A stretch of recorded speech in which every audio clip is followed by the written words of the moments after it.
What's happening in the canine industry? For all the latest news, views, and expert opinions, stay right here for the Canine Paradigm. You'll hear from industry leaders, experts, doyens of the industry, learned colleagues, movers and shakers, and the odd randy guest. Get the latest insights and expert advice from both here and abroad from the people in the know. Now, here are your hosts, Glenn Cook and Pat Stewart. And I'm Lofty Fulton, and I'm out of here. It's been so long since we've put a new. We're shit house at it. We're so bad at it. Our poor sponsors. We're so bad at it, and we want to get better going forward. Yes. But here's a quick ad, and then we're going to be better at this. Okay. We're going to be better. Yep. I promise we're going to be better. Yeah. Except for the buffet. Yeah, fucking Einzelwiener. Tell us about Einzelwiener. He's been in it from the start. If you want a tug, a ball, a slip leash. A slip lead. You know, really, no joke, his slip leads are the best slip leads. They are great slip leads. They are the best. They're handmade. They're hand-loved. Yeah. Do you know there's times where I look at material when we're actually buying things for our businesses and some of them are just shit house. Yeah. Like they're so mass-produced. Jason takes his time. He puts them together properly. Like if you're listening, chances are you're in the industry, you're in the business, you need a lot of leashes, you sell them to clients, blah, blah, blah. Yep. Deck out your staff. The best thing about the Einzelwiener leashes is that he custom makes them. He so does. you can get whatever you want, whatever Yep. color, You can whatever talk to him length. too. Like he's Want a approachable. handle on it, no handle on it, whatever. I Yeah. had him make that handler pack for me because I got sick of people turning out with shit leashes. Now everyone I train with uses all these perfect leashes. Yeah. So get some stuff from the Einzelwiener. He's been supporting us from the start. We love him. We hate him sometimes. Make sure you're telling me he's a buffet. Yeah. Yep. Canine. Going great. Thank you, people in the United States who prioritize your dog's health through supplementation. I am a walking testimonial for Canine because if you go back, you hear 18 months ago, I was like, yeah, pretty sure my dog's going to die any minute because he was so unwell and got him on the subs and he's actually in the best shape he's been in ages. Narelle's always maintained if it never worked, she'd burn it to the ground. She's just got too much pride and too much neuroticism not to put something to market that she didn't believe in. And the wonderful thing about it is it's working well. The testimonials have been amazing and very heartfelt. Like she gets people who are so agitated and depressed and distressed about the health and the well-being of their dogs. Narelle makes no outrageous claims. She's never said that it's the one thing that does everything for dogs. She just says it's going to help you. By law, she's not allowed to make those claims, but she wouldn't want to anyway. But what she does tell people is it's definitely going to do better for your dog. Yeah. We watch our own dogs. Opie, who's got more things than you could poke a stick wrong with him, he probably wouldn't be alive today if it wasn't through Narelle's treatment, through good supplementation, changing diets, all those sort of things. I could talk about it forever. I don't want to make this sound like a buy sales pitch. I'm a fan of it because I know if it works. If it didn't, I wouldn't. Well, it's an ad. Well, it's an ad, but I wouldn't disgrace myself by talking about something that didn't work. I'd be the same with her. I'd just say burn it to the ground. I don't want to know about it. Yeah. And if you're a first-time customer in Australia or the US, Narelle's offering a 10% discount off the entire range of Canine Suticals products by typing in the discount code TCP10 at checkout. Let's work through our sponsor list. Yes. These are the people that sponsor us and we love them for it and we're plugging their business. Yes. First on our list here is Daniel, who we don't know how to say is Tropino. I thought we just called him Troppy Daniel. Troppy Daniel. Troppy Daniel. Dog Club, South Australia. Yep. Awesome training facility. Representing South Australia, it is great to see that a state that's usually sleepy and not considered. Hosting some cool events there. Yeah. Yeah, good on you, Daniel. Well done. George Kittredge. Rowdy Hound. Yeah. It's fucking cool. It's a box for your dog that goes on your motorbike. The only one that I know of. Yeah. It's the coolest product Not in ever. Australia yet, so hopefully one day we can talk to Horny George about getting some Rowdy Hound dog boxes in here. He does training videos. He shows people how to train their dogs to get into the Rowdy Hound. He's a dog trainer himself. He's in the biz. Yep. Barbara de Groot. From the Heart Dog Training. That's her. Our sugar mama. Yeah. She's so good. I love She asks Barbara. nothing in return. She just plasters us with love and money. She's very encouraging all the time. Thank you, Barbara. She's a Roddy lady. So what would you expect? Yep. Tailored canines. We don't know much about Tailored Canines. They just turned up one day and said, hey, we just want to throw some money at you, but they offer a complete range of canine training services. Yep. Tailored canines. Where are they? They're in Canada, right? They're in Canada. Yeah. So we've got a couple of Canadians, we've got a couple of Americans, we've got a couple of Aussies. Good eclectic mix. We haven't got anyone from Europe. Fucking hell. Up your game. But we can't take any more sponsors. So We're bad enough at what doing about what we Birdie? do. Birdie O'Shea. Oh, yeah. So we are plugging as well. Birdie was on for us last week and then told us about her webinar thing that she's got going on for people in the Magic of Dogs. Magic of Dogs. So head to birdieoshedi.com, I think is her website, and you can check that out there. All the sponsors, trust us, we're getting better at the ads. I promise you. Next, we're going to be in touch with you and we're going to get better at it. We're going to take it more seriously. We're just shit at it because we've got other stuff. And this is just an extra that we like to do. We thank you very much for your support. But we both spanked each other. Pat spanked me and then I spanked him. And we need to get better at this. Yeah, we do. We were going to leave it another week of the existing ad and thought, no, we can't possibly. We're actually together for the first time. That's what's been holding us back is that we haven't been together. Yeah. I missed you. I missed you too. All right, that's it. Here's the show. Bye.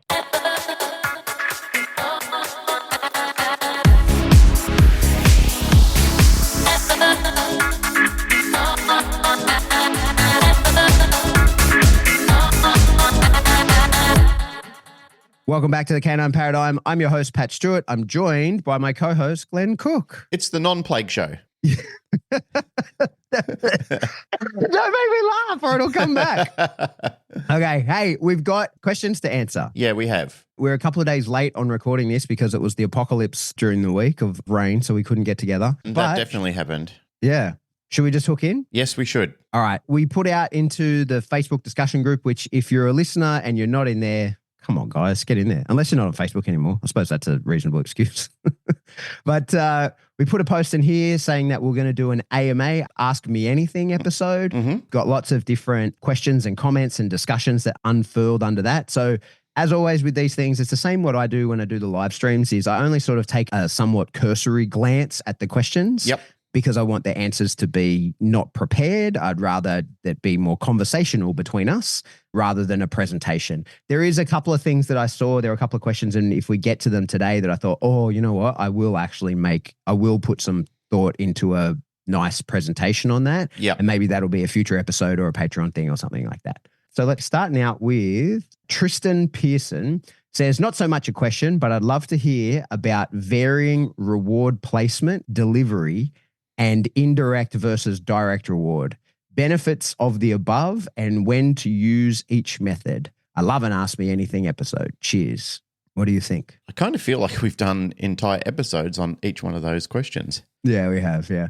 I think the main thing with reward placement and delivery is that you always use it to your advantage. I think that's one of the most important things, that you can look at that through the lens of like, well, if you put your reward in a way that it's going to cause you conflict, if it's going to derail the dog from the position, there's a million ways to talk about it in the negative sense.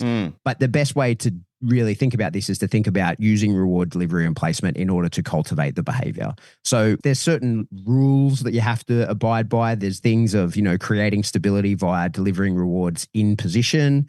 There's creating flashy, more powerful, sort of faster behaviors by rewarding out of the position. And in the learning phase, you want to come up with a balance of those things. Balance is an interesting word, right? Because we often think when you imagine a set of scales, like the image that comes into my mind whenever I hear the word balance is a set of scales. But what's important to remember in those sets of scales is like the weights is not necessarily equal on both sides in order to create balance. That's what I think is really important when people think balance, you think an equal amount to create balance on both sides. And it's like, no, it's unequal amounts in order to create balance, because dogs will have preferences and they'll already come with biases and they'll come preloaded with certain thoughts and feelings about things. History. They have history. Exactly.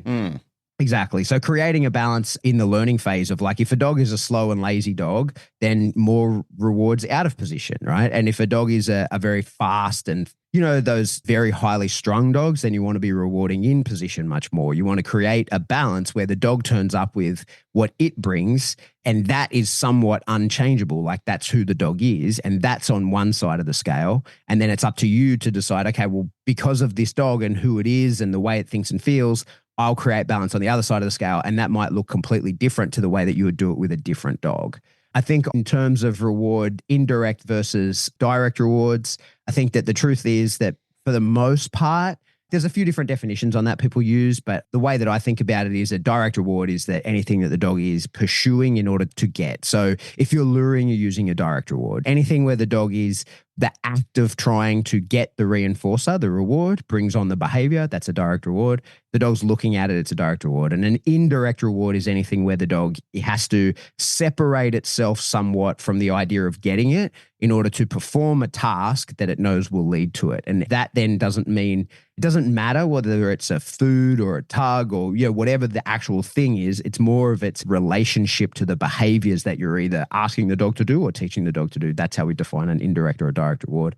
And the balance of those is that to have a dog that you can call trained, a dog that you know that you can ask to do something and it will, you have to get to the indirect reward. Like that's how you have to finish. If your dog, it doesn't matter whether you're talking about a dog that you're going to go into competition with, where you have to leave your reinforcers on the side of the field or in the car, or a dog that you're out walking with and when it goes full Fenton on you and chases deer and you're going to actually be able to recall it, you have to have got to the point where the dog will do the behavior without first being primed to see the reward and know this is what I'm working for. And so you have to get to an indirect reward. And so I think whatever system you end up in, whether that's shaping, whether that's luring, whatever it is along the way, it doesn't really matter.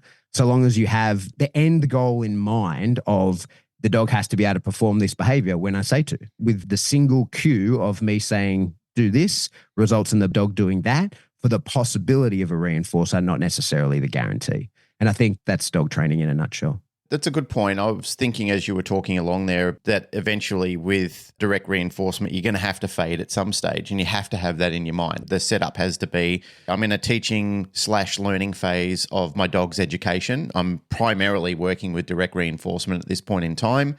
I'm using continual schedule of reinforcement along the way. I need to start thinking about, because you've got a backward plan. You've got to begin with the end in mind. Like, how do I actually get rid of this? How do I get to the proofing phase?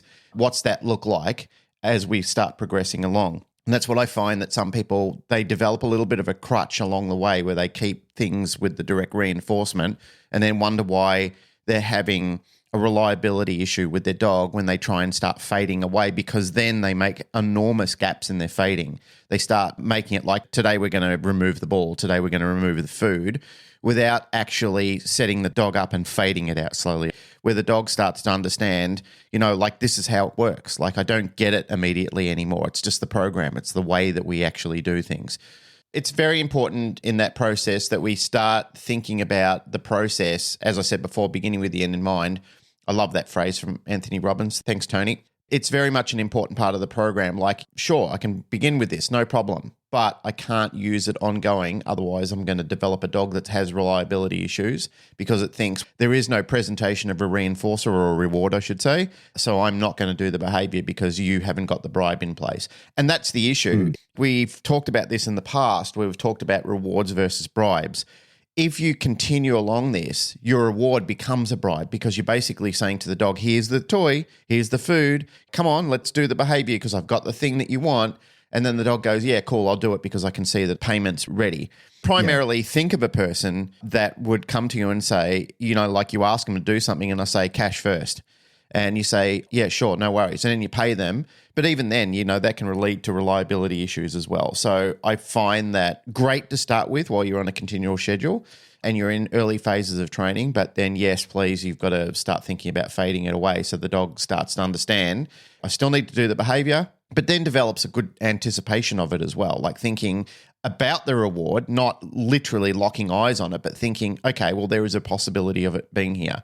And we develop the power of maybe, which is extremely powerful in controlling all types of behaviors, that maybe I will get it and maybe it will be better than I anticipated.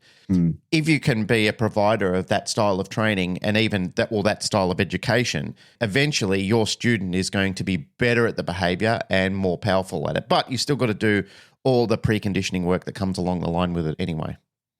This weekend, I'm in Canberra teaching a one-day thing down there. It's called Below the Surface. And the start of it, talking about motivation. Got a handout I'm going to give everyone there, but it talks about attention, intention, and attraction. And I feel like when you're dealing with training dogs, especially sort of dogs that really want the thing, right? Like when you've built up a decent amount of drive, or when we're talking about using motivation, you want to build that motivation to the maximum that serves us. But then you've got sort of three measures. And this is still something I'm coming up with the proper definitions for that. But I feel like the dog's attention, like what it's actually paying, like what it's focused on, is really relevant to us because we often, one of the buzzwords that we always use in dog training is this engagement thing. But that's what I think engagement has like 3 portions to, like the attention, what's it actually looking at, its intention, what's it really trying to achieve, and its attraction, like what's it actually being drawn to. And I feel like a lot of the time when people are working on engagement, they've built a lot of attraction to the reinforcer, but not really any intention or attention from the dog. You know, like the dog is just like attracted to them. In the same way, if I'm out working with my dog and someone, you know, if we're in an off-leash area or whatever, and a person has a chuck it stick, you know, and they're chucking a ball for their dog, they have my dog's attraction. Right? He's drawn to them like glue. And if I allow him to, he'll go flying in and he'll be right in their face and be waiting for them to throw it. Their own dog becomes invisible to him and he's so drawn to that, which obviously I don't allow him to do very much. Depends on the people and how well I know them. But he has no intention towards them. It's 100% towards the ball. And he has no attention to them. They could say and do anything and he wouldn't listen. He wouldn't hear it. They're invisible beyond. They're just an arm attached to a chuck-it stick that's going to throw a ball. And if they ask him to do anything, he doesn't even hear it. He's like, they're invisible to them. And I feel like that's what I see quite a bit from people when we've told them to build heaps of motivation, you know, like when we're telling people to build heaps of drive and bring that engagement onto them, a lot of the time they just have built a lot of attraction to the thing that they're holding, which is fine. Like that's the starting point. But then you got to start separating the dog's intention and its attention. Like what's it actually focused on and what's its goal here? Sure, at the start, all those need to be the reward, but then eventually you've got to get like some intention towards the behavior, some attention towards the handler, and its attraction can still be towards the reinforcer. And I think that it's very difficult to get beyond the phase of the dog's attraction being away from the reinforcer. So that's why reward delivery and placement is so important. You know, paying dogs, building a mix of payment in and out of position, where you hold the reinforcer, the way that you deliver the reinforcer. If you're after really precise behaviors, all of that's going to be really important because even though you've got your dog's attention, it's doing what you want it to do, it's doing as you say, it's listening for commands. Even if its intention is to do the work really well because it enjoys the process of doing it, it's still going to have a level of draw towards the reinforcer. Dogs are pretty much always going to drift towards reinforcement, delivery, and placement. And that's true whether you're going for really high-end competition behaviors or whether you're just teaching your dog to walk nicely on the leash in front of you. If you're continually rewarding across the body, you're going to end up with a dog that crabs across your body. Like it's just a foundational law of dog training that they're always going to have a level of draw or attraction to the reinforcer.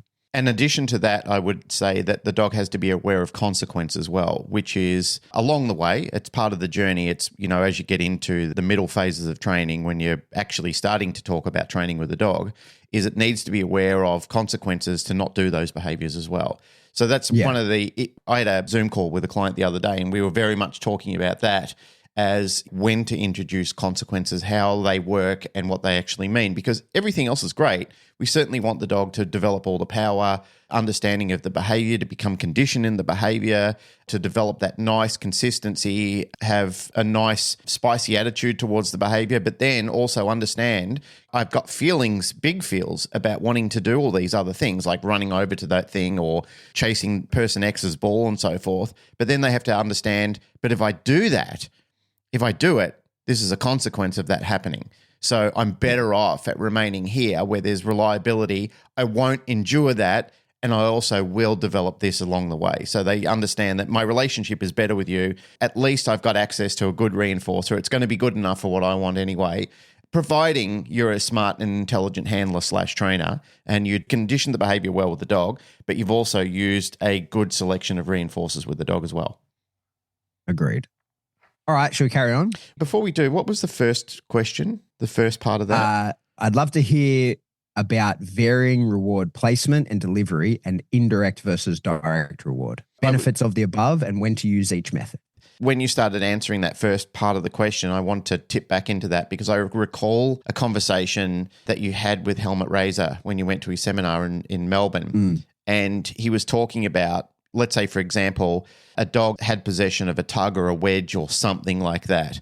The dog has dropped it and you bend down to pick it up. And he was talking about only move at the level that the dog is capable of not over arousing the dog to spoil the behavior again. Yeah. I remember early in my training that, we used to practice that quite a lot. You never really think about it too much. Sometimes when you just develop an art in training, you just understand this is what I've got to do not to boil the dog over. But when you've actually got someone thinking about these procedures and practices and remembering how important that is to pass that on to your students or people that come to learn from you, all of this plays such a delicate art form, and they're missing links of information because these are things that we've done in the past before. You never really consider the power of slow movement, being deliberate in what you're doing, not to bring on over arousal or spoiling something that you're working very hard, and not to, let's say, for example, you're in a development session. You're trying to get good predatory work out of the dog. You want the dog to be steely glazed and locked on, but at the same time, you don't want to create over arousal. You don't want the dog out of its mind. You want the dog inside its mind. You want the dog very deliberate in its type of behavior. So I value that comment from Helmut, and I think that the fact that you brought it into a conversation, I thought those sort of things really need to be known by the public when we're doing deliberate behaviors with our dogs, or when we're using deliberate forms of reinforcement with our dog. We need to be very aware of, it could be me that's making my dog lose its mind in the behaviors that we're trying to create.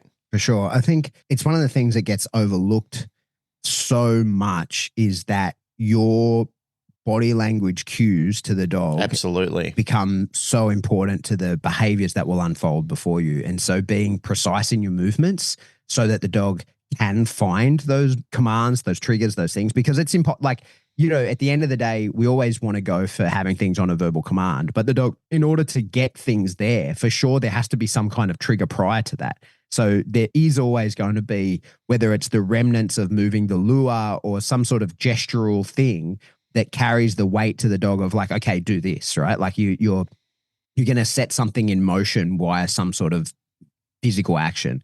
I really like to encourage people to, and I do it obviously myself, by taking control of that. Something I have a lot of, and I've got a bunch of footage of it. I'm not sure what I'm going to do with it, but I've got a bunch of footage of me doing that with Kai, the bully, right? Where like in a down, I could put him in the down and have the ball sort of between me and him. So he's in the down and the ball's on the floor and then there's me. And I'm kind of stalking him a little bit, right? Like sort of indicating that I'm going to take the ball before he gets a chance to, like I'm going to run at it. And it takes a lot of practice because there's times where the moment I do that, he breaks a position and then I have to, like it's a form of punishment where I don't let him get to the ball. And I go from being very tense in my body and staring at him like with a lot of tension to then just completely neutral and loose. And I catch his leash before he gets to the ball and we do a little loop. And it's very clear to him, like, no, you stopped that really fun thing that we were about to do. Like we were about to race to get that ball. You just put an end to that by going before I said we could start, right? So he very quickly then goes, oh, well, I don't want that to happen, and starts holding the down. And then I start getting to the point where I can then give the marker out of that position and he flies into the ball. Or from that really slow, stalky position, it sort of really builds the dog up. He feels like he's in a stalk as well. You can see his entire body posture change. And then I'll ask for a sit from the down. And of course, the first time, like, because I've done 100 reps of him getting the ball, he doesn't even hear me say sit. He goes straight after the ball. And I have to restrict him and I help him come into the behavior. But now there's a lot of fun involved in that, right? So now when he's in those down positions, it's not just a case of me like, okay, well, I'm going to pick up the ball and hold it ready for the next rep. He's looking, going like, what's going to happen here? And it becomes a game of anticipation. And it means that he's now, whilst holding the down, even though he's not doing anything, mentally, he's very much doing something, right? So like his body is completely static. He's not moving at all. But mentally, he's in a full anticipation and the excitement around which ones are going to be. From this position where you've coiled this spring, you've built a lot of tension into this position. Are you going to launch me into the ball or are you going to ask for a behavior? And he's like cycling. And the thing is, this kind of thing can cause quite a bit of stress in a dog. Like it's appetitive stress for the most part, but it's stress of anticipation of which way is it going to go. And of course, he makes the wrong decision now and again. And that's the importance of balanced training, because you can't do this kind of thing if the dog makes a wrong decision, because then you've got no way of giving him feedback, right? Like you can't do this. You have to make sure it goes right. But every now and again, he goes for the ball and I catch him on the leash and I'm like, nah. And we do that reset again, right? So like like I say, it's a form of punishment. Technically, it's punishment because I'm stopping him doing that. But if you were to observe it, there's no real pressure beyond catching him and making him do a loop and giving him a period of boredom in what was a really exciting time. And that sort of all doing that has really all built on what I learned Helmet explain about that, like staying below threshold. Well, I was like, okay, well, what if I start playing with that threshold, right? Like what if I start pushing to the limit and trying to increase that threshold via that stalking him sort of action? And it's not for all dogs, but it's certainly with some dogs, and especially some of the spicier sort of dogs that I do it with, they love it. And then it turns out that now downing is not downing. Downing is stalking. And so when he's in that down, he's like super excited about what can come from here, because this is super boring. Like there's other ways to give down different values like that. Like I want the dog to think of it as a rest sometimes as well. Like, I might exhaust a dog in a gameplay so that by the time that I ask it to down, it's like, oh, thank God. Like this is like the down becomes reinforcing because it's a place to rest.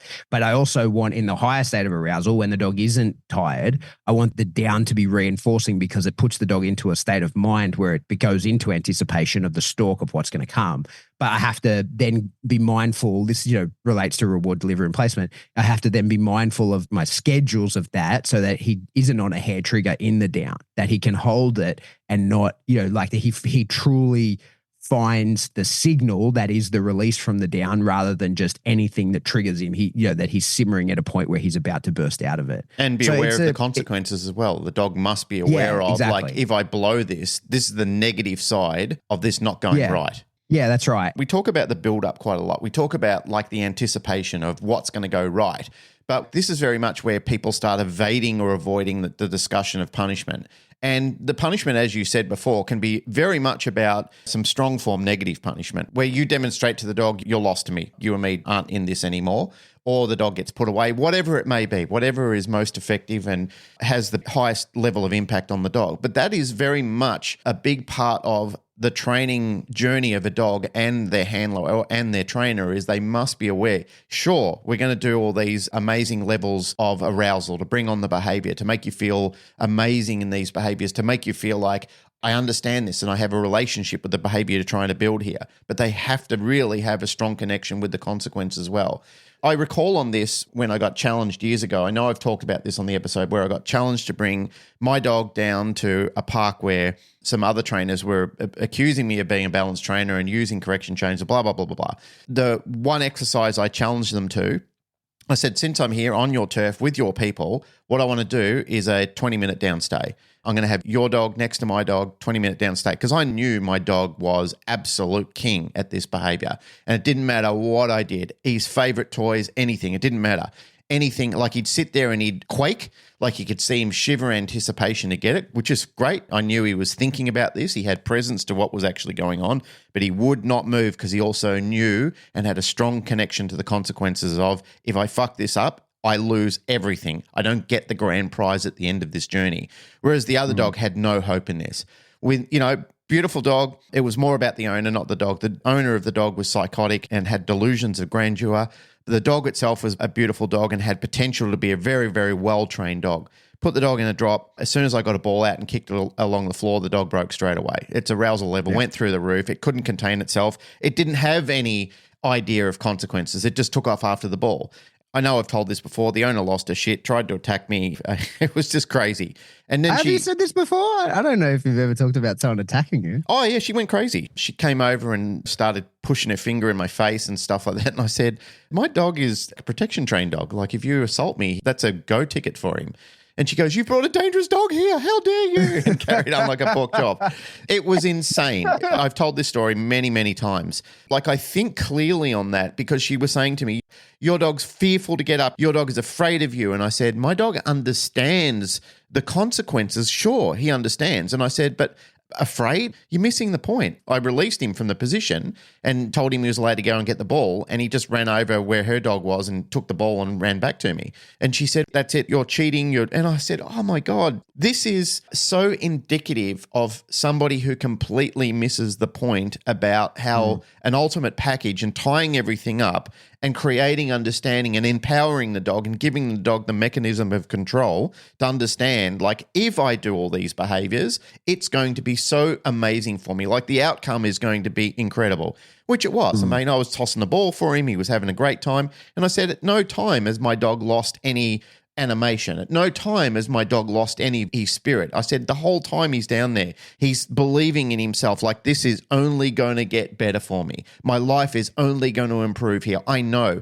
And you've talked about this before, like when you talk about building hope and drive in the dog. Like, he knew it. He completely knew it.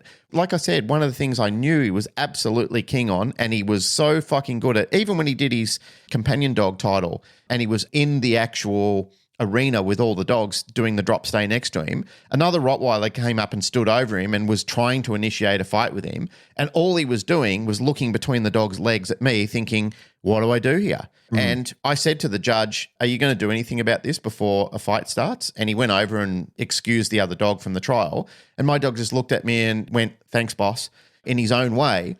But the dog stood over him for a good 20 seconds before they excused the dog from the trial. And he held the position because he just knew, I know there's another dog here. I know this dog has intentions. This is Dutch. He was one of my early day Rottweilers. Dutch was no shrinking violet. He wasn't a dog-aggressive dog, but put pressure on him and he will respond to it. But that's exactly what I didn't want him to do. He did exactly what I wanted him to do because he knew, if you break, this is going to cost you everything. So he went on, he got his title, like, he did a great job. He was a really good dog with a good understanding of those sort of things, but only because I did all of that early developmental work with him where he completely understood how to control his arousal levels. It starts for everybody, you, me, and all of the people that we're talking to. It starts exactly the same way. It starts with ultimate difficulty. It starts with a lot of times that the dog breaks and attempts to break because the dog doesn't know any better. It doesn't have any control. Its arousal is controlling everything in its mind at that point in time.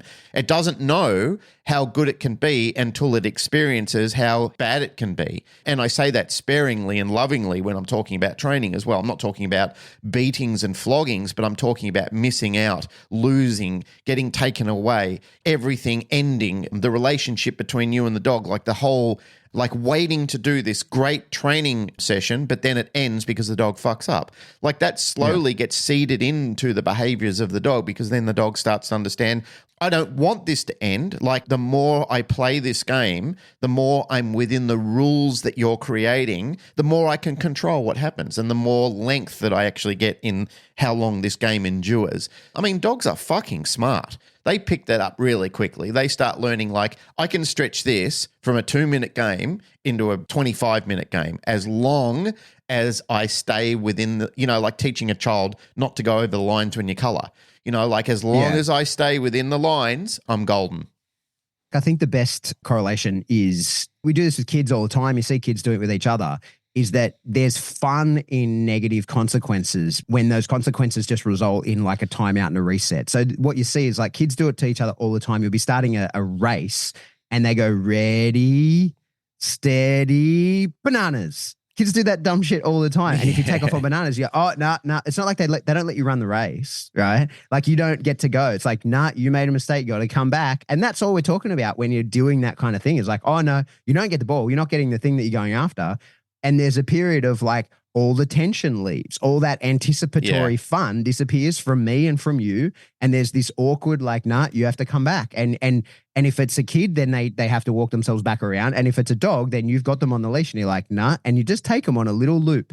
And maybe on that loop, you're disappointed with them and you tell them that. And if they're the kind of dog that takes feedback in that way, you might give them a couple little pops on the prong as you go around, like, hey, you did the wrong thing, to add some positive punishment to the negative event. But it's not like a injurious, like it's not like you imagine somebody, when you say that kind of stuff, people go, oh, and then he said helicopter the dog with the prong. Like it's feedback. It's just like ding, ding, like, hey, that was incorrect. You know that. This is how I convey that to you. And the dog's like, yeah, got it.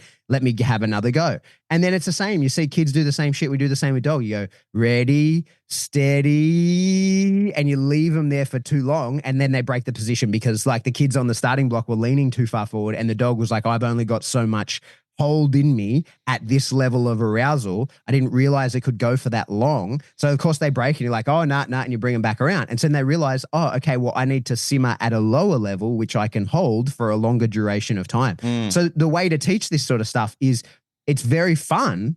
And when you see people or you hear of people that are like, oh, no, that form of balance training is, like all the dumb shit they hear, you're like, well, in what world? This is actually very fun for the dog. And like games and how you play them, they're only fun because you can lose. If you win all the time, if it goes your way all the time, if you're successful all the time, that's very boring. That's why, like, have you ever heard the story of Superman, the original, like when the comics came out when Superman, the character, was created? He was like the most popular comic book character for about 6 months. And then people just stopped buying it because they're like, this is fucking boring. This guy's indestructible. Like there's nothing that can defeat Superman. Yeah, that's when they had to have kryptonite. They had to make up kryptonite. Yeah. They had to make that shit up. Like, so for the first 6 months or whatever it was of Superman existing, he was unbeatable. And initially, for a short period of time, that was made for some really cool stories. He's sweeping the streets, like he's fucking shit up. But then it's like, well, there's no challenges for this dude. He just fucking wins every time. Like nobody can get in his way. Nobody can stop him. He can't be beaten in any way, shape or form. Why would I read the comic book? I know where this is headed. This is bad guy does something bad. Superman fixes it. No problem. So they had to bring in a weakness. There had to be a way for him to experience challenge and difficulty. And there had to be some risk. Superman had to have some skin in the game for people to start being interested in it again. And that's exactly the way I think it works with a lot of the play-based stuff that we do with the dogs, or not just the play-based, but training in general, to have the dog really have buy-in into this. Because if it goes your way every single time and you can't do anything wrong, I know it's one of the questions that we're going to come up against soon, but I feel like people don't understand how much of a source of reactivity that can be when you just let a dog do whatever it wants to do at the moment it wants to do it. Because a lot of dogs are very fucking scatterbrained. And if you allow them just to keep reinforcing their scatterbrained nature, that just gives them way too many options that are on their mind all the time. And they're going to start bouncing around between those things, right? And that's going to be observable as reactivity by us because it's a dog that barks at this and then sniffs that and then runs over here. And we're going to observe that dog and go, oh, like this is a reactive dog because it's just acting on impulse nonstop and it never settles into doing any one thing. And that is really easily caused by giving a dog too much success with too many options and no feedback as to not doing something, because then it never learns to just settle in and do something, like, ignore other things and just stay completely focused on the one thing that it's doing. It's a big bugbear of mine at the moment. And I'm putting together a presentation for something and I had to go back to a certain trainer. I had to go through 6 years of their content. It was torture to find it's a certain, but I'm not even going to say his name, but has a very strong accent. And he posted a video years ago that I've often referenced to people about. He had a very reactive dog and I could see how he had caused the reactivity. And he posted a video that he was claiming was great training. And I was like, wait, if you don't see how you're causing all these reactive issues in your dog, how are you traveling around teaching people about reactivity? This is textbook 101. And I had to go through 6 years of horrible content to find this one fucking video. I got it now. So it's high on my mind. Shall we move on? I was just going to say, we're going to do the whole episode on this one question. Yeah, reward delivery replacement. All right. Carrie Joe says, how do you like to teach and build functional toy play? How do you use toy play to create a work ethic in your dogs? Is it different for pet dogs versus working or sport dogs? That's a good question. The answer really is they're strongly in parallel with each other, except the difference between a pet dog versus a working/sport dog is there is a migrational path between playing with something leading into biting other things such as tugs, wedges, soft sleeves, harder sleeves, suits, and so forth. I just feel that a lot of the times with working dogs, we're developing towards something. Like, we've got an end goal in mind. It doesn't mean that we don't use the ball as part of that cycle of reinforcement as well, is that we don't bring out favorite things that the dog likes. I was watching old video of you and me working in the shed in the early days when we were developing Randy and getting ready for his PSA title. And there's pictures of him in drop stays, you rattling around him and running around him with can curtains and so forth. At that stage, I decided that I wanted him to be a leg dog because I'd never taught a leg dog at all. All of my other dogs had been arm dogs. We were teaching him and targeting him onto the leg. You were holding the ball at the time, like you were holding his reward.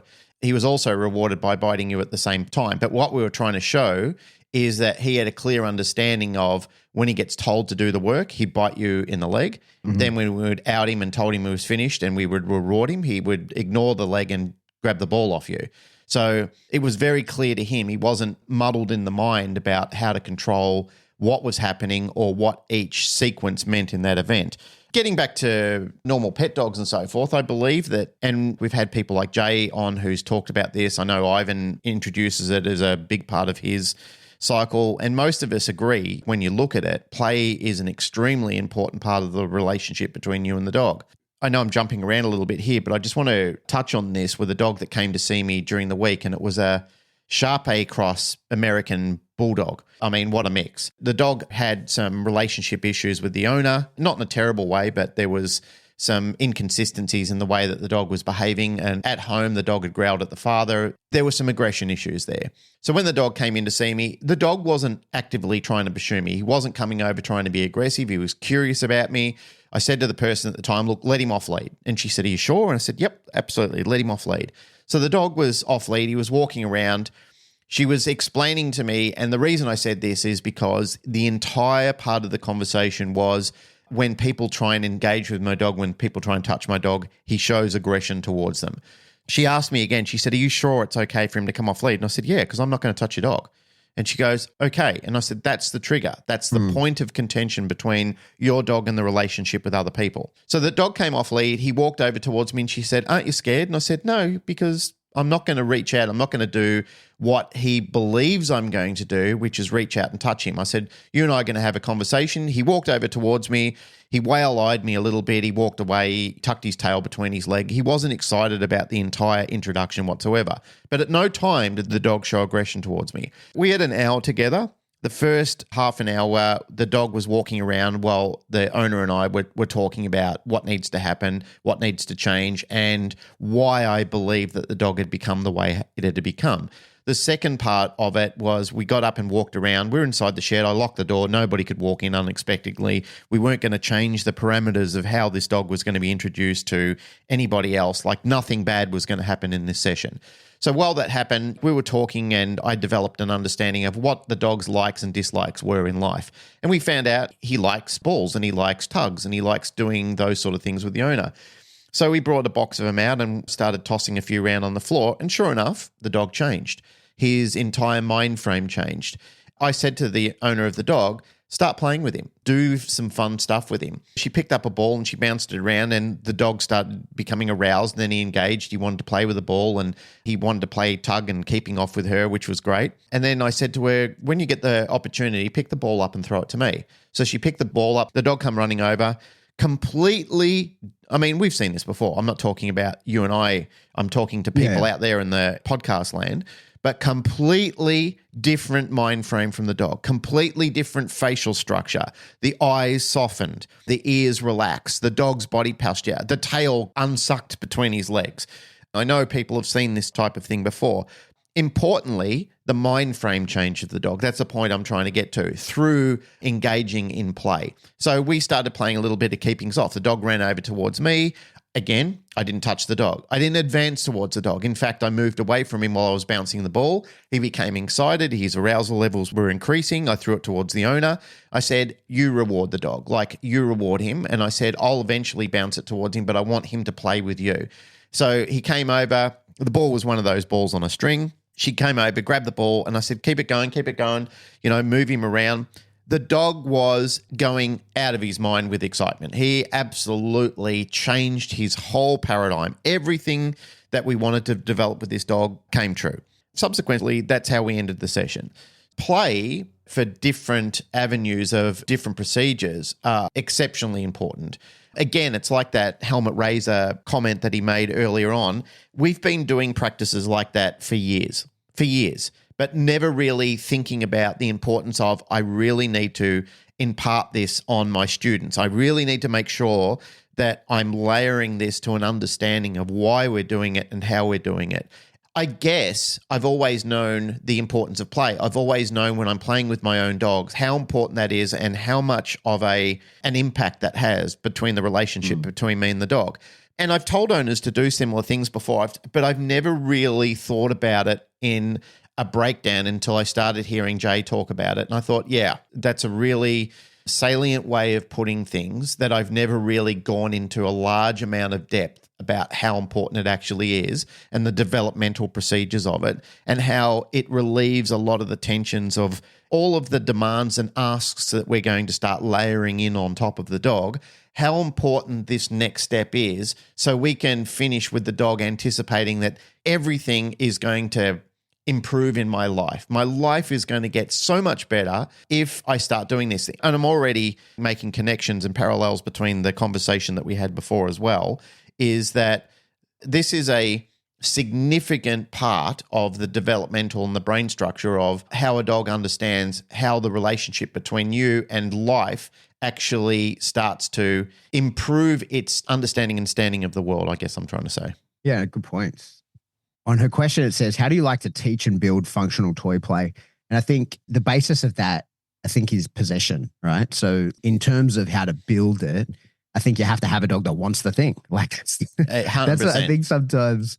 Yeah. So I think sometimes we forget that when we're playing tug with a dog, like we think of it often, I think, words are really important, right? And sometimes we lose sight of the fact that you're playing tug as in tug of war, right? As in someone's trying to win possession of the item. Because I think that sometimes because we play tug with tugs and we call this a tug toy, right? We often sometimes people lose track of the idea of like they call it a tug and I'm playing tug because I'm holding this thing and I want the dog to also hold it, right? And they lose sight of the fact that, no, you're actually trying to take it from the dog. Like that's the whole point of the game here. And in order to be able to play a game effectively where you're trying to take it and the dog is trying to keep it, and it's a game of keep away in a sense and then possession in a sense, the dog has to want it, right? So I think that's step one, no matter what, no matter whether the dog is a pet dog or a working dog, whatever, there has to be a level of wanting it.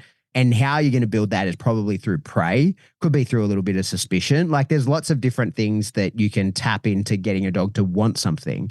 But then in those early phases of playing with a dog, doesn't matter what kind of dog it is that your threshold of how hard you're going to try and take it from the dog has to simmer around the same level of how much the dog wants to keep it. Because we do this all the time. You might get, say, like even you get really high drive border collies. I've had plenty come in here recently that, really high drive dogs, but their possession just isn't really there, right? Like they want to chase stuff. They want to stalk it, but actually holding it in their mouth is not super important to them. And if tug is because it is a really handy way to reinforce the dog, those sorts of dogs take a bit of convincing to even hold it. And so they'll strike it for sure. But then they're like, well, that was the fun part. Like I've stalked, I've chased, I've done the strike. Like that's really as far as I'm interested in going into this. And if you try and reef it out of their mouth at that point, they're just like, oh, well, you can have it. Like I don't want it that badly. And I quite like it when you are able to take it from me because then I get to chase it and strike it again, right? So I think big part of remembering is that in those early phases with the dog, is that the gameplay of tug need to manage or approximate how much you're getting from the dog is how much you can give to the dog. And so sometimes that just looks like giving the tug a little heartbeat, just keeping it alive enough that the dog doesn't want to let go of it. And then building that up to as hard as you can, trying to really take it from the dog and lifting the dog by the tug and swinging it around and employing strategies in order to distract the dog off of it so that you can win it. And all those sorts of things is really important along the way. The next part of the question is, how do you use toy play to create work ethics in your dogs? And is it different for pet dog versus working a sport dog? It really isn't. I think in order to develop that work ethic is that it's two parts. the harder the dog will work in the gameplay, the harder he'll work to actually maintain possession of the tug or win it from you, or, get to the point where he gets to parade and attempt to consume, like all that kind of stuff. The intensity with which a dog will do that is the same intensity with which it will perform work that will earn that. And I think that's the cornerstone of everything. It really is like, that's lesson 1.1 in dog training. And it's certainly in the new course that I just put out, like that is what the lesson is called, is you have to keep in mind that a dog will only do the work that we're going to ask of it. It'll only do the healing, the downing, the recalling, whatever it is. It's only going to do that with the speed, power, intensity, insert whatever buzzword you want there, right? It's only going to do that with the same level of arousal that it wants the reinforcer, because it's doing it in order to earn the reinforcer. It's not necessarily doing it for the love of the thing yet. It depends on how you teach it. Now, in order to have the dog do it as part of its reinforcer, where we always say that, like you hear the catch cry of like, the dog should love the work should be the reinforcer.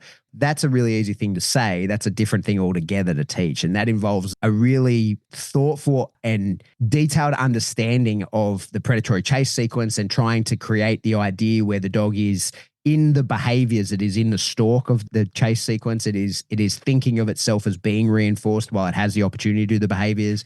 The act of doing the thing is blurred with the act of taking the reinforcer. And sometimes if we can pull that off, which is not always possible depending on the type of dog and how you've taught the thing, but if you can pull it off that the dog sees doing the work as a part of the reinforcement cycle, then you're home and hose. The dog never doesn't want to do it. It always, like, provided that the dog is healthy and well and wants the reinforcer, it'll do the work. But the final thing where she asks here, Carrie Jo asks, is it different for pet dogs versus working or sport dogs?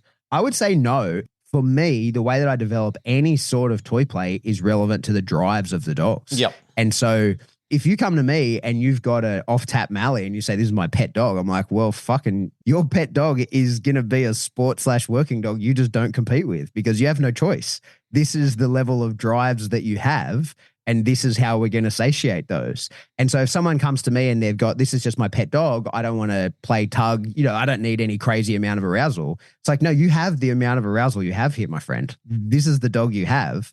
We're going to have to meet the dog at that level, or else you're going to have a very unhappy, unsatiated, probably problematic dog. So for that's me, going to direct it elsewhere. Yeah, that energy's going somewhere. Yep. It could be into this tug twice a day for 10 minutes, or it can be into your couch when you're not looking, right? Like you take the choice. Which one do you want it to be? So that for me is how I distinguish those things. I don't really look at the way I'm going to play with a dog beyond. The only differences would be if it was a working dog and I'm teaching someone to play tug with it, like there's certain things that I want to keep. I'm going to put more value into, like keeping the grip intact and stuff like that. You can pretty easily, depending on the type of tug that you're using with the dog, you can really piss off your decoy. If somebody's putting a lot of work into developing that dog forward for you and having that dog bite with its back teeth in a particular way and move in a particular way when it's biting, and then you're letting it front mouth rattle on a tug and letting it pull that tug out of your hands, if your decoy catches you doing that, you're going to have a conversation, because you're essentially making it to the point where he's trying to fill a bucket with a hole in it. That's the only reason there would be any difference. If there were a specific gripping technique that I need from a working dog, then that's the only reason why there would be any specific tug games or techniques that I would use separate to a pet dog. I think I made that point before, is when you're escalating towards a goal of eventually getting your dog onto working for a suit, that you have to transition your dog through a process to understand, like, this is evolutionary, like I'm staging up. But I totally agree with you. Players play, really, and you want to make sure that you understand what engagement is, you understand what appropriate selection of reinforcers are. Like, if none of that makes sense to you and you don't know what you're doing, then go and see a trainer who actually knows how to do that, like start you off on the right path. There's been a myriad of experiences I've had firsthand with working with people who just inappropriately select reinforcement for their dog, whether that be a type of food that they want to use or even a toy that they want to use. And I know I've told this story before, but nonetheless, it warrants a quick recap on. Years ago, when I was still working for ADT in Melbourne, we used to have a group that we would teach advanced complex skills to. So it was the upgrade to advanced obedience. So once you've done advanced obedience, you could then come into this group and you could start working on teaching your dogs complex skills. So it was the reward for finishing advanced obedience for the handlers. So in this group, we had a lot of highly polished dogs. They were great at their obedience skills, and also they were terrific dogs. Like, they had high level of drive. Owners really knew how to connect with their dogs. They also knew how to play with their dogs. However, there was one lady in the group that was consistently not going anywhere with her dog. Her and I had a conversation. She had selected like a teddy or something like that. It was a toy that she wanted to use for her dog's reinforcement. So when she used to produce this in front of the dog, you could see the dog taking it. It didn't look like reinforcement. It actually looked like a form of punishment. Like, the dog would take it. Lackluster. Yeah, that's a good word. It had plenty of lackluster when it went to receive this. I'd spoken to her about it before, and she said, "Oh, no, this works. Trust me, this works. It's just the dog is distracted when it's here." And I said, "Yeah, that's the conversation I'm trying to have with you. Like, we need to talk about this." But no, it was falling on deaf ears, and I just got hands in the air, like hands in my face, like, "Stop, I don't want to have this conversation." So this didn't really become anything about reinforcement, reward, and play. This came more about, this is something that I've emotionally selected for the dog, and I want the dog to have this toy. It came to a head one day because the owner said to me, "I'm sick of not going anywhere. I'm sick of this not working. Like, why isn't this working?" And I said, "For the last month, I've been trying to have this conversation with you delicately. Like, I've been trying to explain to you, your dog is not into your reinforcer. It doesn't want it." All I got was resistance. I simply got, "No, this works. You don't understand. Like, when I play with this at home, my dog engages." I said, "I get it. And I understand." And I said, being a fly on the wall, I would suggest that that's all your dog's got at home, and that's the only thing that your dog's got to look forward to. So yeah, I'm sure that there is some form of engagement that I haven't even seen yet. But I'm telling you, when the dog comes down here, the arousal and the interest is not into what you're providing. It's what the other two people are using with their dogs. Like cheap $3 squeaky things that the dog wants to engage in. And I said, "How do I know that?" And I said, "Because your dog can't fucking take its eyes off it." And I said, "That's why the dog is completely distracted. That's why nothing is happening down here." And I said, "There's no point in even introducing consequences and trying to get your dog back onto what you're providing." And I said, "Because that completely defies the whole purpose of why we're actually here." Now, this went into a major meltdown where the client basically said, "I don't want to be here anymore. I'm finished. I'm done." Had a hissy fit, walked off the field. And I'm sitting there with a bunch of people behind me involved in well, I wouldn't call it an argument, but involved in a conversation, a non-productive conversation when it's supposed to be a training session.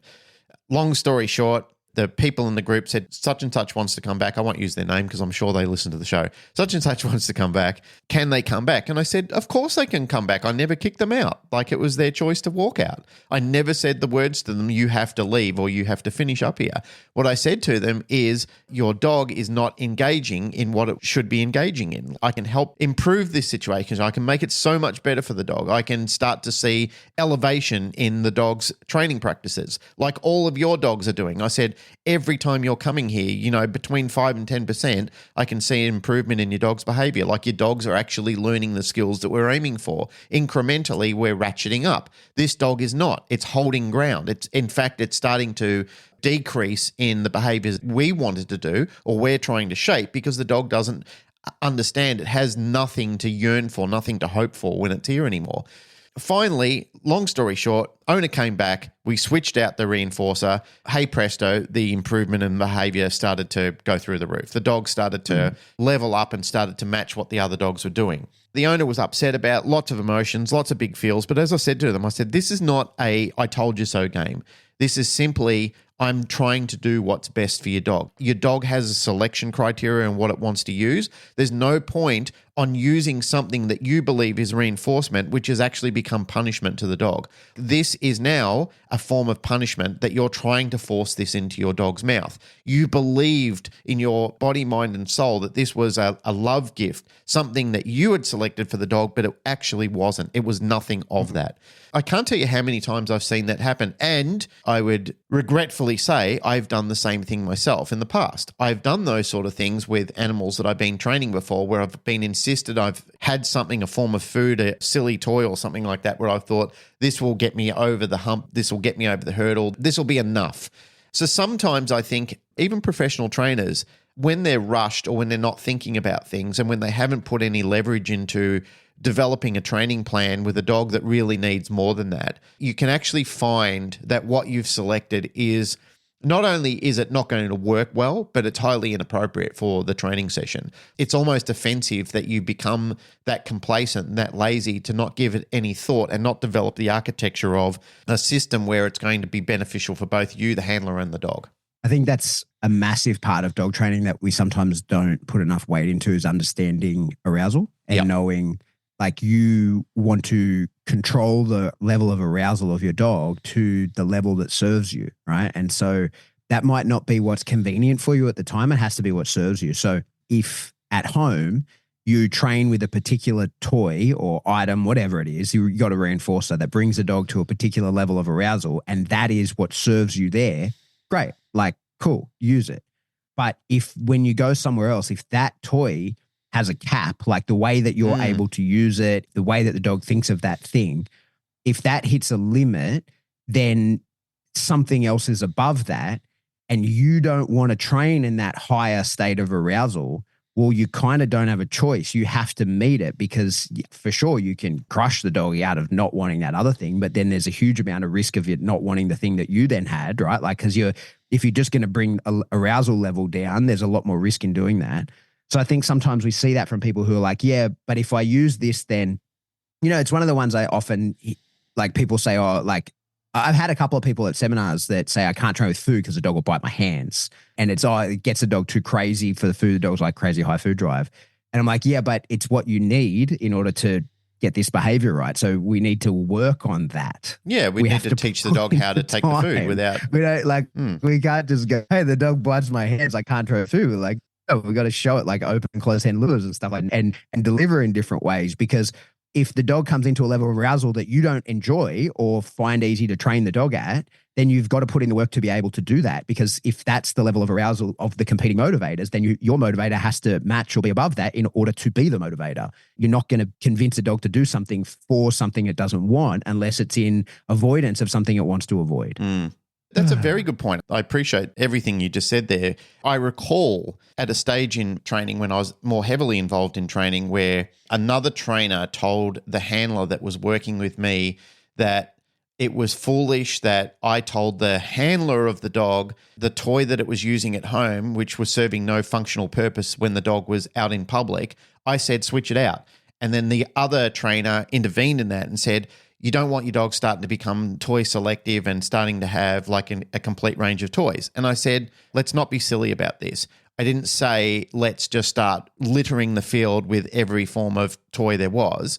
What I said to you was the form and function, primarily along the lines of what you were just saying, like this is working at home, but I said what we need to do is transpose something that's working on the field because it's not having the desired amount of arousal, like it's not catching the dog's eye. The dog is not interested in it in lay terms. What we need to do is we need to find something that the dog is actually interested in out here because everything else is competing in the dog's mind and that doesn't bring it on.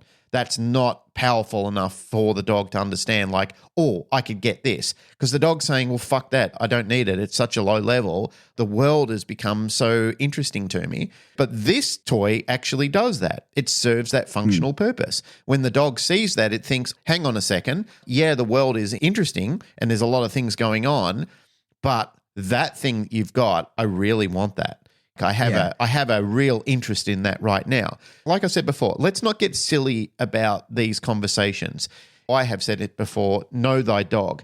And if your dog has an interest in something and you can use it to assist your dog in learning and bring on those levels of control and help develop an understanding that, yeah, there's some pretty exciting stimuli in the world, but this is available to you. And if you give me short bursts of attention, you can have access to it. And then when your attention starts increasing, you can have more access to it. And we can play games with this and we can do all sorts of things like this. Again, not teaching people to suck eggs. We've had these conversations along the lines. It's just knowing, as you said before, Pat, it's knowing how to control levels of arousal. It knows how to bring on arousal levels. It's also about knowing about how to not overly arouse your dog in situations where you don't want high levels of arousal. Yeah. And that ultimately comes into know what arousal looks like and know how to use it for your purpose and the dog's purpose, like how to bring in better levels of control and understanding of what happens at home versus what happens in outdoors versus what happens in different locations, utilize it, but also know how to selectively cap it so it can be used for good and not for evil. For sure. I think there's layers to this stuff. I think sometimes there is. The headline is always, don't let your dog develop a toy preference. And if you pull out the toy, and I've said this, right? If I pull out the toy and the dog's like, no, I'm not interested. I'm like, well, this is all you're getting, mate. You can't tell me you're not interested. There's layers to the interest. But if the game is with me and this toy is just the game that we're playing, and I think that's the mindset that you have to sort of have, in that I equate it to playing board games, right? So me and you can play chess. Maybe I'm really into chess. I enjoy playing chess. I really want a strategy and I want to beat you and I'm into it, right? But then if you say, okay, now let's play Scrabble, I'll play because I enjoy playing with you, right? I'm into it, but I'm not that into playing Scrabble. I'm going to do it and I'll do it to the best of my ability, but that's a pretty low ability because I'm just not that into it. And so I think the same happens with the toys, and you got to think about that. Again, like I keep saying, I've got this video on that. I need to hurry up and finish this course so I can actually sell it. But I have a whole section where I'll get Remy, and Jazz filmed it for me at a park, right? And so we're in this park, there's nothing around, and I pull out just because I think one of the things you got to know with your own dog, when you say know thy dog, is you got to know how those different reinforcers work in different levels of arousal so that you can take stock of the situation, know 100%. what you're going to teach, know the environment that you're in, and go, okay, well, the reinforcer today is this, because I want to cultivate this level of arousal. That's going to be what serves me. So in this one session, I take my dog from, like he's into it, like, yeah, he's into the game, and I slowly cycle up all the way to he's off tap and I can barely manage him. And so I show that in the one session. There's no tools on the dogs, no collars, no nothing. I just get out the ball, just a tennis ball. And that for me with my Malinois, that's the easiest way for me to control his arousal, is because he likes just sort of catching it, but he immediately wants to give it back to me. So if I have to teach him something about how to do something, that's the way that I can get the maximum number of reps. If I'm not using food, I just use a tennis ball, or, it doesn't have to be a tennis ball, but just a ball, a normal ball, because he's not possessive of that. He doesn't really want to hang on to it himself. He wants to just give it back to me. And there's really no way for us to fight over it, because it's either in his mouth or it's in my hand, and it's very hard to blur those two things. So he's like, okay, I can think really clearly. Yes, I want that ball, but I'm going to be impulsive a little bit, but I want it, right? Like I want to earn it, and I'll think nice and clearly. But then I can change that ball out and put it to a ball on a string. Now we've got a whole different thing going, because now he'll start to, not only can I throw it and he chases it and he gets to bring it back to me, but now we can fight with it because I can hold the string. Yeah. And I can start asking for outs. Like I don't even give an out command with a normal ball. I just put my hand out and he puts it into my hand. I don't have to tell him to let go of it. But now that there's a tug game involved, now there's some fight. So now there's like, okay, we're using more of the predatory chase sequence. So therefore the arousal is going to go up, right? So now I can, with that same ball that was just popping into the air that he strikes, because that's all he's doing is striking. Now I can pop that into the air and he can strike and we can fight. And then when he outs it, I can throw it. So now he gets to chase, right? So now like the more of the sequence that I can bring into it, the more aroused he gets. Then I get out the Frisbee, and because I use one of those chuck it Frisbees that I can play tug with, now I can introduce the stalk, because I can throw the Frisbee and he has to watch it fly through the air in full anticipation. And then I can send him to get it. So he's stalking, he's chasing, he strikes it out of the air. He runs back to me. We fight with it. And then, maybe I let him win the fight and he parades it. Boom, we got almost the entire predatory chase sequence. So his arousal level comes way up. And then oddly enough, it kind of breaks the rules a little bit. But with my dog, if I get out the water Kong, because he's so mental for water, if I get out the water Kong, even if we're not near water, the orange Kong with the really long handle, he sees that thing, like I can barely control him, right? Like that is a proofing tool for me if ever there was one, because his arousal level just becomes to the point where he's very, very difficult to manage. And then all of that without asking for a single behavior, just showing him this is the toy, this is the one, right? And I can bring his arousal level all the way up, and then I can cycle it all the way back down by showing him all the different things. Now I wouldn't ever do that in a session beyond just to demonstrate those different arousal levels. But I think that's what is the takeaway, is that you can control your dog's arousal level to the level that serves you. And that might not be the one that you want, but it's got to be the one that allows the dog to be like, hey, you have the thing that I want. And it relates back to what we're talking about at the start with that attention, intention, and attraction. Like if you don't have those things from your dog, if they're not pointed loosely towards you and the reinforcer, if they're pointed out towards the environment, you're not training your dog. Like that, you can't do that because now you're going to be fighting over. This is how you bring in a lot of conflict, and this is how people end up correcting their dog a ton. And you have many and various things that can go wrong is because you don't have the dog dialed in. So using the appropriate toy that dials the dog in is the ticket, rather than just like bring the dog to the maximum, or this is the one that I like to use, therefore it's the one the dog has to use with me. It's about knowing what's going to get the job done here.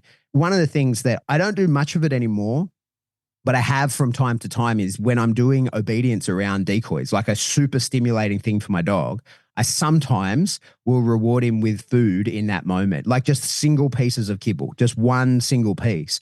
And that really helps me bring my arousal level down. So like if my dog sees 2 decoys and he dials in on them and he thinks, yep, for sure, I'm here to do bite work. And then I go, good boy, and give him one single piece of kibble for having done something. He's like, okay, those decoys may as well have just disappeared. And now I'm working for this little piece of kibble.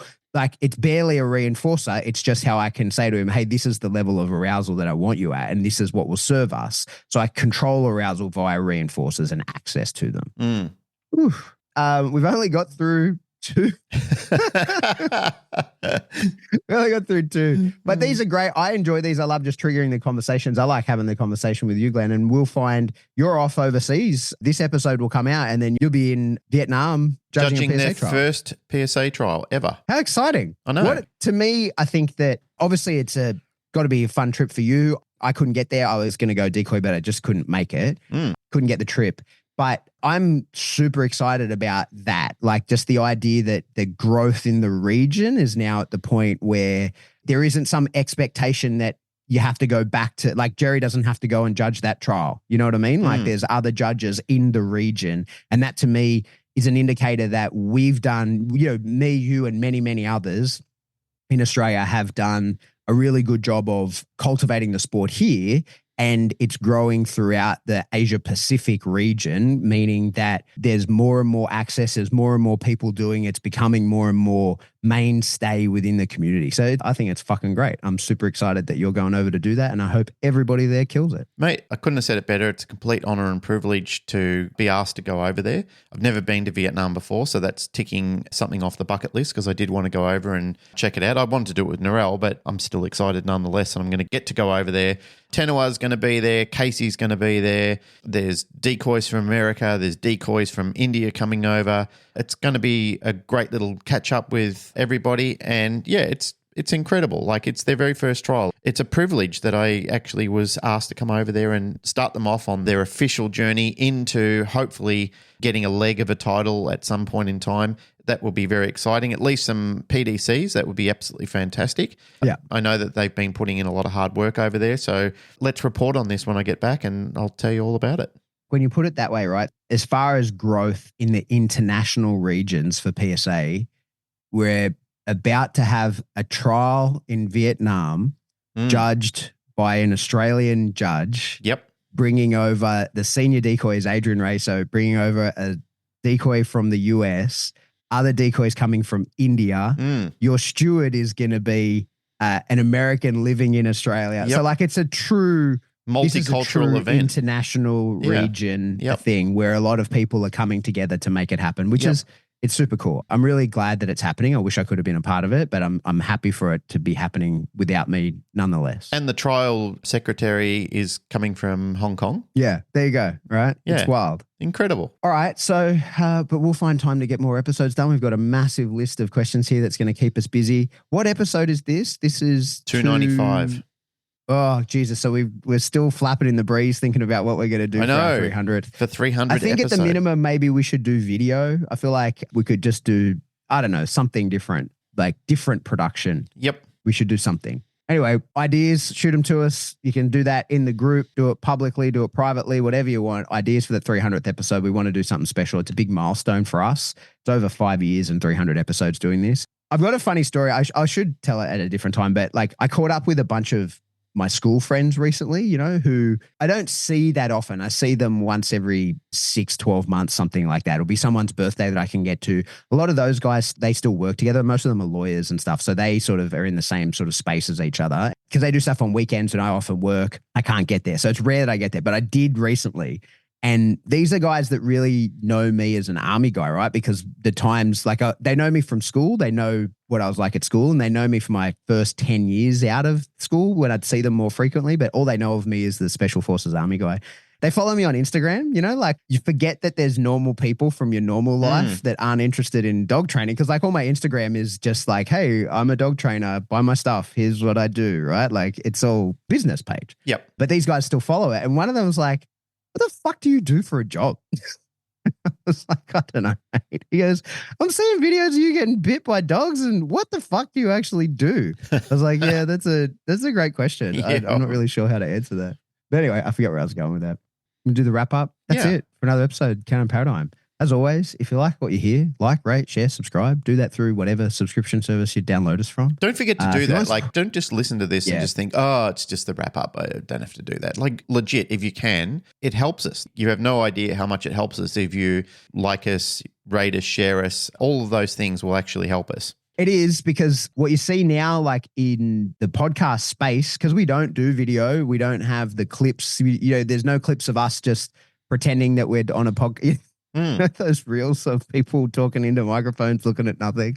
We don't do that. And so we do need your help to continue to grow the show. And if you think there's value in it, then that's all you need to say. Just put a rating and say, hey, there's value in this. You could learn something, right? Yeah. That's all you need. And that tells the algorithm to push it to other people. And when people search dog training podcast, will remain something that comes up instead of in the flooded space of getting drowned out by other stuff. Even if you just send a message to one of your mates just saying, hey, listen to these two warble on. These two dickheads.